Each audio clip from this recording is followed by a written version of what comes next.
Survivor Series 2022, c'était ce week-end et on nous avait promis la guerre avec les Wargames et bordel, on l'a eu. Mais surtout, c'est officiel, Sami Uso est reconnu par toute la Bloodline et après un match de dingue, le GOAT a été enfin accepté par toute la famille. Ça faisait un moment qu'on avait des tensions au sein de la Bloodline, surtout entre Sami et Jay, et la WWE nous a clairement fait douter quant à savoir si Sami allait trahir la Bloodline pour s'associer à son meilleur ami Kevin Owens, mais c'est l'opposé total qui s'est produit puisque Sami Zayn s'est personnellement assuré de détruire son ami de toujours pour offrir la victoire à sa Bloodline. Mais bordel, quelle soirée on a vécu ce week-end. Le concept de Wargames enfin amené dans le roster principal alors que Triple H l'avait déjà très bien utilisé à NXT avec des matchs qui restent encore mémorables aujourd'hui, les règlements de compte entre Finn Balor et AJ Styles, mais surtout,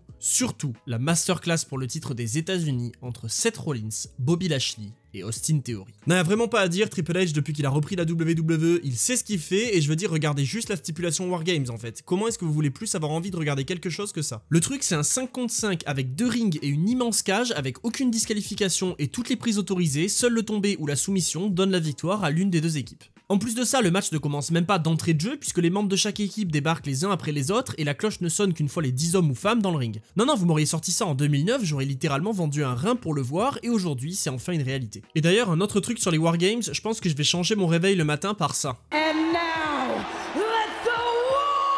Wargames begin! Ah bah au moins quand je me réveillerai, je serai prêt à partir à la guerre hein. Non en vrai sans déconner, y a pas photo, Samantha Irvine, elle a un talent de fou. Mais pour revenir sur la stipulation Wargames, ce week-end, elle a clairement livré ce qu'elle avait de meilleur. Déjà ouvrir le show avec un Wargames c'était la meilleure idée pour chauffer le public, mais en plus de ça, entre Nikki Cross qui a vidé son garage sur le ring, Bayley qui voulait faire un peu de peinture avec des échelles mais qui a quand même bien voulu faire plaisir au public en sortant une table, et Becky Lynch qui a fait son retour incroyable pour montrer à tout le monde qui était The Man, c'est incroyable. Et bordel, regardez Rhea Ripley. C'est normal ça de taper des tractions tranquillement avant le match? Ah dans la cage en face, hein, ça a clairement pas dû rigoler quand ils ont vu ça, c'est moi qui vous le dis. Hein. Et votre pote Nikki Cross, là vous la calmez s'il vous plaît, hein, non parce que là y a rien qui va. Non enfin bref, sérieusement, on a eu tout ce qu'on aime voir dans les Wargames avec des catcheuses qui ont déjà l'expérience du match, notamment Io Sky qui nous a gratifié comme à chaque fois de son magnifique moonsault, mais même celles qui n'en avaient pas l'expérience ont dû donner de leur corps pour faire popper les fans et c'était juste fou. Non mais sans rire, regardez Becky bordel, elle vient de revenir, son enfant il marche à peine et elle veut quoi en fait? Elle veut s'assurer de faire l'évolution inverse de son enfant, elle est complètement tarée en fait. Les 10 femmes se sont vraiment données et on voit bien que la WWE a bien fait de leur faire confiance pour nous livrer un spectacle de fou. En plus de ça, maintenant que les histoires sont réglées avec ce match de dingue, la WWE va pouvoir passer à d'autres rivalités et sans déconner, je sens que la division féminine du côté de Raw dans les prochaines semaines, ça va être le feu. Je peux au moins citer 3 rivalités qui nous attendent sûrement et je vous garantis qu'il y en a au moins une qui va vous hyper. Déjà, on a Ripley contre Belair probablement pour le titre, Becky Lynch contre Bayley pour régler les histoires du passé, ou encore Io Sky contre Asuka qui va nous garantir des matchs de fou. Non, croyez-moi, du côté de Raw, ça va régaler et j'ai hâte de voir ça. En plus de toutes ces potentielles rivalités et de tous les clans qui sont créés du côté de Monday Night Raw, on voit très clairement que Bray Wyatt s'intéresse à nouveau à Alexa Bliss et ça aussi c'est quelque chose que j'ai hâte de voir. Qu'elle récupère son ancienne gimmick avec The Fiend ou qu'elle en crée une toute nouvelle avec Bray Wyatt, j'ai totalement confiance en lui pour nous proposer quelque chose d'hyper créatif et d'hyper intéressant comme il sait le faire. Bon malheureusement côté SmackDown on peut pas en dire autant. Ouais, clairement, le match entre Shotzi et Rousey, c'était vraiment le point noir de cette soirée pour moi, et j'ai bien peur que la division féminine de SmackDown soit pas très bien partie et ait un sacré retard sur celle de Raw. Mais par contre, j'insiste, c'est vraiment le seul point noir du show, et pour nous le faire oublier, la WWE nous a envoyé Austin Theory, Bobby Lashley et Seth freaking Rollins pour le titre des États-Unis. Et que dire de ce match? Non, vraiment, on a tous été déçus de voir Austin Theory perdre la mallette, mais j'ai jamais vu un rattrapage pareil depuis mon bac de français. Le mec est passé d'un gars un peu goofy qui joue avec son téléphone à faire des selfies, un genre de Tyler Breeze 2.0 mais sans l'entrée stylée, ou encore le petit protégé du patron qui se voit offrir la mallette Money in the Bank à un espèce de boss qui en a marre d'attendre et s'autoproclame le présent. Un mec qui veut tout démolir et qui malmène 2 anciens champions de la WWE, mais surtout, à la fin de Survivor Series, notre nouveau champion des États-Unis. Ça m'intéresse vraiment de connaître votre avis parce que j'en ai vu qui n'accrochent toujours pas à Austin Theory malgré le changement de personnage, donc n'hésitez pas à me dire en commentaire ce que vous en avez pensé, mais personnellement, je suis ultra fan. En plus de ça, je suis sûr que Austin Theory, avec son entrée Beyblade, il en a fait revenir beaucoup d'entre vous en enfance. Et ce match, mais comment le décrire? C'est juste un match de fou en fait. Le match de la soirée selon moi, et rappelez-vous qu'il y a 2 Wargames dans le même show, hein, donc c'est vous dire à quel point il m'a régalé. La WWE voulait clairement crédibiliser Austin Theory, et c'est ce qu'elle a fait. Le mec a pendant quelques instants du match purement dominé Rollins et Lashley et en plus de ça, un tel match et une telle intensité, ça fait vraiment passer le titre US pour le truc le plus important du monde. Et d'ailleurs, Michael Cole au commentaire va pas se cacher de mentionner le titre US comme étant le prix le plus important de Monday Night Raw, donc c'est vous dire à quel point la WWE appuie sur l'importance de ce titre qui est censé être mineur. Mais en réalité, vous m'auriez mis ce match en main event pour le titre universel, c'était la même chose. Non, il y a vraiment pas à dire, le mid-card de la WWE en ce moment, c'est juste une mine d'or. Les 3 hommes nous ont livré une masterclass avec Rollins qui se sentait plus à sauter dans tous les sens, Lashley Cody qui, fidèle à lui-même, a montré qui était le buffle et a défoncé tout le monde, et Theory, encore une fois, qui était clairement pas ridicule dans un ring avec 2 anciens champions de la WWE, et moi, c'est surtout ça que je retiens. Et même si c'est lui qui subit le tombé à la fin du match, Rollins nous a quand même proposé des dingueries, et en plus de ça, il est grandement protégé, et donc je pense que ça lui garantit assurément une revanche, et il y a même plein de moments dans le match où j'étais persuadé qu'il allait conserver son titre. Vraiment, il n'y a pas à dire, ce match était incroyable. En plus de ça, après l'épisode de Raw ce lundi, on est sûr que la rivalité entre Seth Rollins et Austin Theory autour du titre des États-Unis est très loin d'être terminée, et quand on connaît le passé entre les deux hommes avec l'ancien clan de Seth Rollins quand il était le Messie, on peut être sûr que la WWE va nous raconter une histoire exceptionnelle et qu'on va avoir une rivalité vraiment très intéressante. Bon, pour le coup, si Rollins, Lashley et Theory ont fait péter la salle avec leur triple menace, on peut malheureusement pas en dire autant de Baylor et AJ Styles, qui certes étaient bons, même très bons en vrai, mais je pense que les attentes pour ce match étaient juste trop hautes. Bon, y a pas de doute, hein, les deux hommes auront très certainement l'occasion de se recroiser pour nous sortir un match exceptionnel à la hauteur de nos attentes, mais là c'était juste bon, sans être incroyable, ce qui nous a un petit peu déçus. N'hésitez pas à me dire ce que vous avez pensé de ce match, mais personnellement je trouve que quand on parle d'un Baylor et AJ Styles, on s'attend vraiment à un 5 étoiles qui crève l'écran et qui est vraiment le match de la soirée, et là on a juste eu un bon match, et en réalité je pense qu'en fait peu importe le match que les deux hommes auraient proposé, on aurait été forcément déçus par rapport à nos attentes. Par contre, s'il y en a un qui n'a pas déçu du tout et qui était clairement à la hauteur des attentes, c'est bien sûr le Honorary House, le seul et unique Sami Zayn au sein de la Bloodline. Alors ça faisait un moment qu'on avait des tensions au sein de la Bloodline, notamment entre Jey Uso et Sami Zayn, et en particulier lors du SmackDown précédent, puisque Sami Zayn a un petit peu coûté le match à son équipe, ce qui a permis à l'équipe de Sheamus de prendre l'avantage au War Games. En plus de ça, avec le retour de Kevin Owens, tout le monde doutait de la loyauté de Sami, et ce soir c'était l'occasion pour la House de Secours de prouver au chef tribal qu'il lui jurait allégeance dans le War Games.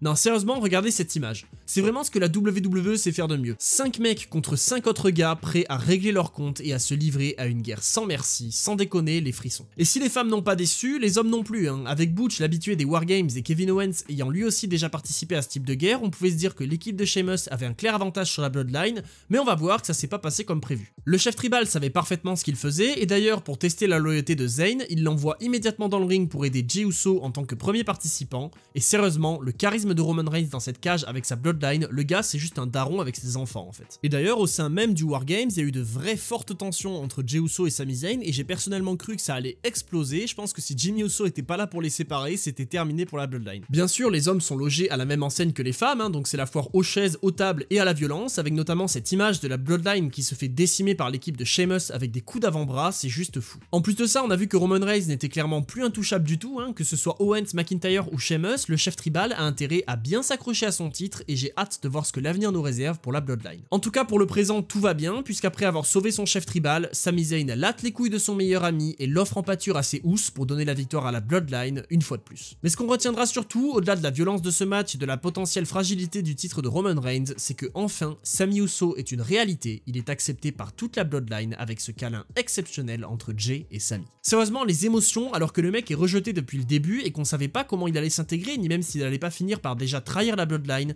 Sami est officiellement un housse, et je sais pas pour vous, mais moi ça me fait me sentir très houssi. C'est encore quelque chose qu'il va falloir suivre de près, parce que le jour où Sami Zayn va se faire trahir, et croyez-moi malheureusement ce jour arrivera, ce sera la plus grande déception de l'année, et bordel, j'ai hâte. Mais en tout cas, ce qu'on retiendra de ce War Games, c'est que Sami Zayn, grâce à sa performance, a enfin obtenu le respect de la Bloodline. Et en parlant de respect, je suis tombé sur le compte Twitter de Mythgifts Wrestling qui parle d'un truc hyper intéressant. Globalement, pour vous résumer ce que ce gars a trouvé, après WrestleMania, Sami Zayn a immédiatement lancé sa quête pour obtenir le respect. Et en réalité, si on revient en 2014, Sami Zayn du côté de NXT s'était déjà lancé dans une quête similaire, notamment dans le cadre de sa rivalité face à Neville. Sami Zayn, qui poursuivait le titre de champion qui était détenu par Neville, voulait absolument le remporter, mais tout en conservant le respect des fans et de Neville lui-même, et alors que son adversaire essayait de l'inciter à tricher en utilisant des objets et compagnie et que lui ne se gênait pas pour le faire, Sami Zayn refusait catégoriquement de tricher et voulait absolument gagner dans les règles de l'art. Et finalement, après que Neville ait empêché Sami Zayn de gagner des matchs en tirant l'arbitre, ou encore ait fait rentrer la ceinture dans le ring pour essayer de forcer Sami à s'en servir, celui-ci a résisté à toute tentation, finissant par battre Neville, devenant champion NXT dans les règles de l'art et gagnant le respect de tout le monde. Et du coup, si on fait un petit peu le parallèle avec ce qui s'est passé aujourd'hui, en réalité Sami Zayn essayait également d'obtenir le respect, mais cette fois-ci c'était le respect de la Bloodline qu'il cherchait. Et comme on l'a vu du côté de SmackDown, Sami Zayn ne s'est pas gêné pour essayer d'utiliser le titre en tant qu'objet, et au Survivor Series, il a non seulement empêché l'arbitre de faire le compte de 3 alors que Kevin Owens couvrait Roman Reigns, mais il a également utilisé un low blow, finissant par rentrer dans le jeu de Neville à l'époque de NXT, pour d'une manière différente obtenir le respect et clôturer son arc de rédemption. Franchement, j'aurais jamais fait seul le parallèle entre les deux histoires et je trouve ça hyper intéressant qu'il y ait des gens qui le fassent, donc n'hésitez pas à me dire ce que vous pensez de ce parallèle entre le Sami Zayn de NXT qui en quête de respect va tout faire pour le faire dans les règles de l'art et le Sami Zayn de 2022 qui cette fois-ci pour obtenir le respect est prêt à tout. Alors oui, j'ai entendu les rumeurs qui parlent d'un potentiel match à WrestleMania 39 qui changerait un petit peu le cours de cette histoire et surtout qui spoil totalement son déroulé, mais personnellement, et je sais que c'est le cas de beaucoup d'entre vous, je préfère suivre cette histoire sans regarder les rumeurs ou les spoils sur internet et de toute façon, que ces rumeurs soient vraies ou fausses, je sais très bien que l'avenir pour Sami Zayn est extrêmement radieux.